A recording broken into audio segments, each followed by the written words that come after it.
আজ আমার বিয়ে সেই মানুষটির সাথে, যার জন্য আমি এতদিন ধরে অপেক্ষা করে আছি। আমার ভালোবাসার মানুষ আরাফের সাথে আজকে আমার বিয়ে। সকালবেলা ঘুম ভাঙলো মেসেজের টুংটাং শব্দে। হাতে ফোনটা নিয়ে দেখি আমার হবু বর আরাফ মেসেজ করেছে। আমি মুচকি হেসে মেসেজটা ওপেন করলাম। গুড মর্নিং আরব পাখি, ঘুম থেকে উঠে পড়ো। রোজকার মতো আজও আমাকে উইশ করে ঘুম ভাঙালো। আমি ফোন রেখে বিছানা থেকে উঠে ওয়াশরুমে ফ্রেশ হতে গেলাম। একটু পরে বাইরে বেরিয়ে এসে দেখি আমার ফোন আমার বড় আপু হাতে নিয়ে দাঁড়িয়ে আছে। আপুকে দেখে মনে হচ্ছে ও খুব রেগে আছে। আমি তাড়াতাড়ি করে আপুর হাত থেকে আমার ফোনটা নিয়ে নিলাম। নিয়ে বললাম, কি ব্যাপার আপু, তুমি আমার ফোন নিয়ে কি করছো? তোমার ফোনটা কি খারাপ হয়ে গেছে? আপু কিছু না বলে হন হন করে রুম থেকে বেরিয়ে গেল। আমি আপুর এইভাবে রেগে যাওয়ার কারণ বুঝতে পারলাম না।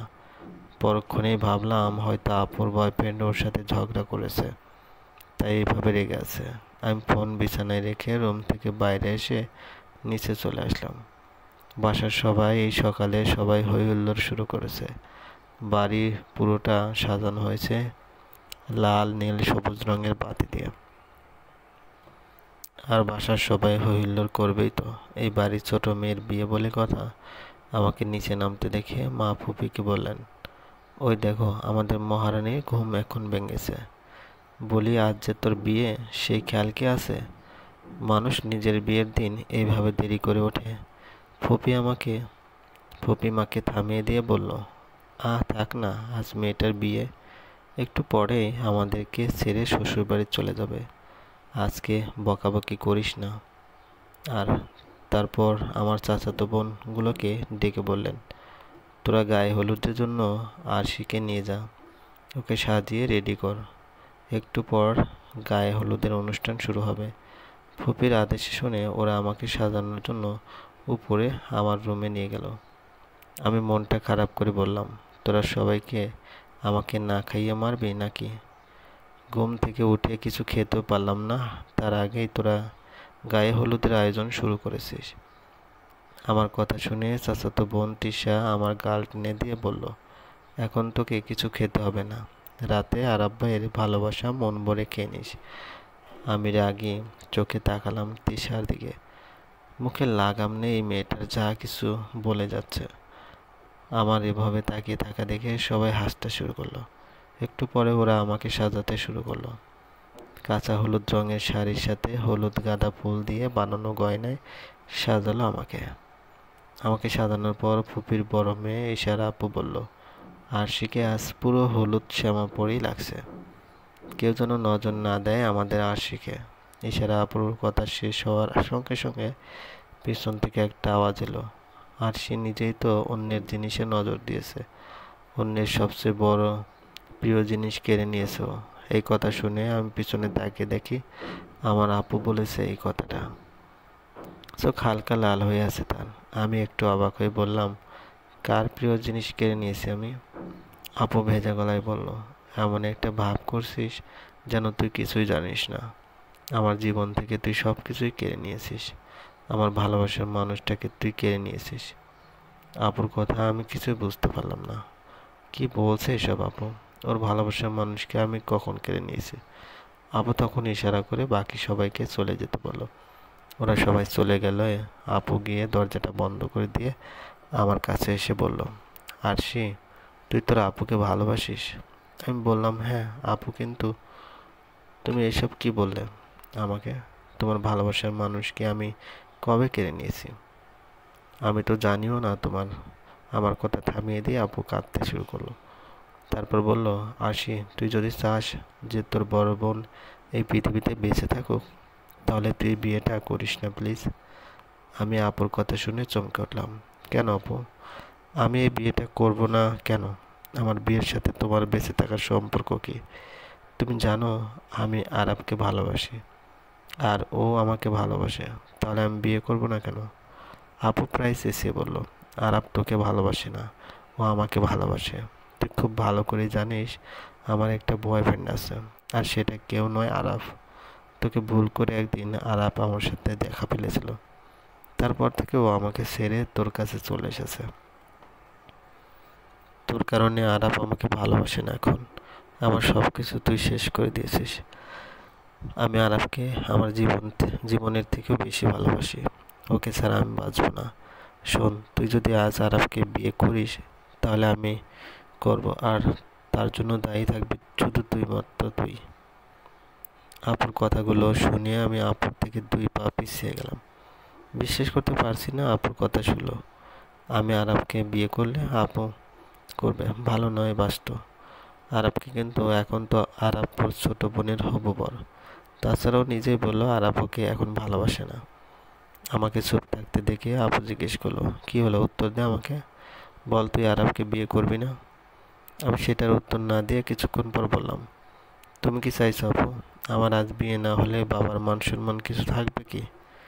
বাবার মান সম্মান কিছু নষ্ট হবে না। তোর বিয়ে হবে না তো কি হয়েছে? আজ আরাপের সাথে আমার বিয়ে হবে। তোর জায়গায় আমি বউ সাজবো আজ। তার জন্য মা বাবাকে যেভাবে ম্যানেজ করতে হয় তা তুই করবি, না হলে আজ তুই তোর বিয়ের আগে এই আলিশার লাশ দেখতে পাবি। আমি আপুর কথা শুনে কথা বলার ভাষা হারিয়ে ফেললাম। ভাবতে পারছি না এই আমার আপু হতে পারে। ভালোবাসাকে ফিরে পাওয়ার জন্য নিজের ছোট বোনের জীবনটা নষ্ট করে দিতে পারে।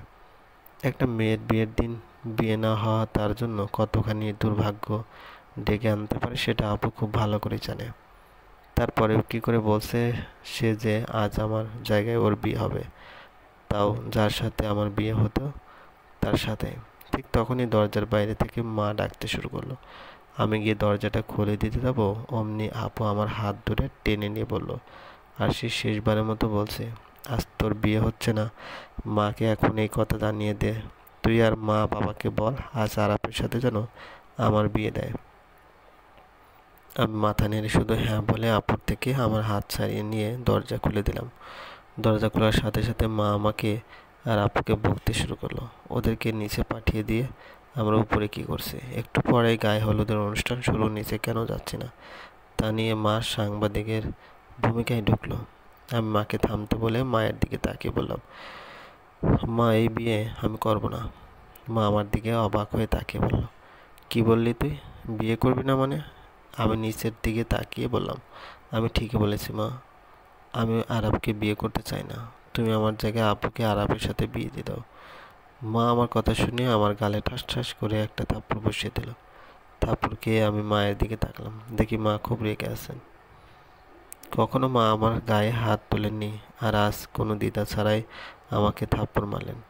রাগী গলায় বললেন, বিয়ে করবি না? তাহলে এতদিন আরাবকে ভালোবাসিস বলে নাটক করেছিলিস কেন? তোর কারণে এত তাড়াতাড়ি আমরা আলিশার আগে তোর বিয়ে দিচ্ছিলাম, আর এখন বলছিস তুই বিয়ে করবি না? এতদিন নাটক করেছিলিস কেন তাহলে? আমাদের মুখ পোড়ানোর জন্য? আপু তখন মাকে থামিয়ে দিয়ে বলল, মা ছাড়ো না, ওর হয়তো অন্য কেউ আছে, সেই কারণে হয়তো আরাপের মতো একটা ভালো ছেলেকে বিয়ে করতে চাইছে না। বাদ দাও তুমি, ও আরাপকে বিয়ে না করুক, আমি করবো ওকে বিয়ে। তোমাদের মান সম্মান কিছু নষ্ট হতে দেবো না আমি। আর সে তোমাদের কথা না ভাবতেই পারে, কিন্তু আমি পারবো না। মা আপুর দিকে তাকিয়ে বলল, তুই কি বলছিস আলিশা? তুই আরাবকে বিয়ে করবি? কিন্তু আরাবের বাড়ির লোকদের কি বুঝবো আমরা? ওরা কি আরশির জায়গায় তোকে বউ হিসেবে মানবে? আপু হেসে বলল, তুমি কিছু চিন্তা করো না মা, সেটা আমি সামলে নিতে পারবো। আর তুমি বলো, আমি আরাবকে বিয়ে করা ছাড়া তোমাদের কি আর কোনো উপায় আছে? তোমার এই আদর মেয়ে তো ওকে বিয়ে করবে না। আমি আপুর কথাগুলো শুনে ওর দিকে তাকালাম। চিনতে পারছি না আমি এই মেয়েটাকে। ও নিজেই বললো আমি আরাবকে বিয়ে করলে ওই করবে, আর এখন মায়ের কাছে আমার চরিত্রের দোষ চাপিয়ে দিচ্ছে। এটা কি সত্যি আমার আপু নিজের স্বার্থের জন্য অন্যকে খারাপ বানিয়ে দিচ্ছে মানুষের কাছে? মা আমাকে ওভাবে আপুর দিকে তাকিয়ে থাকতে দেখে ধমক দিয়ে বলল, ওর দিকে তাকিয়ে কি দেখছিস তুই? হতে পারবি তুই ওর মতো? নিজের কথা না ভেবে আমাদের মান সম্মানের কথা ভেবে ও তোর জায়গায় আরাবকে বিয়ে করতে চাইছে, আর তুই কিনা এইভাবে আমাদের মুখ পোড়াতে চাইছিলি? ভাগ্য করে আমি আলিশার মতো একটা মেয়েকে পেটে ধরেছিলাম, না হলে আজ সমাজের কাছে তুই আমাদের মুখ পোড়াতে। আমার চোখের সামনে থেকে দূর হয়ে যা তুই। তোর মুখটা দেখারও ইচ্ছে হচ্ছে না আমার। গল্পের নাম হৃদয় গহিনী, সূচনা পর্ব, লেখিকা সাদিয়া জান্নাত শর্মী। চলবে। গল্পটি ভালো লাগলে অবশ্যই লাইক করবেন, কমেন্ট করে জানিয়ে দেবেন। চ্যানেলে যদি নতুন হয়ে থাকেন অবশ্যই সাবস্ক্রাইব করে পাশে থাকা বেল আইকনটি প্রেস করে রাখুন। ধন্যবাদ, ভালো থাকবেন।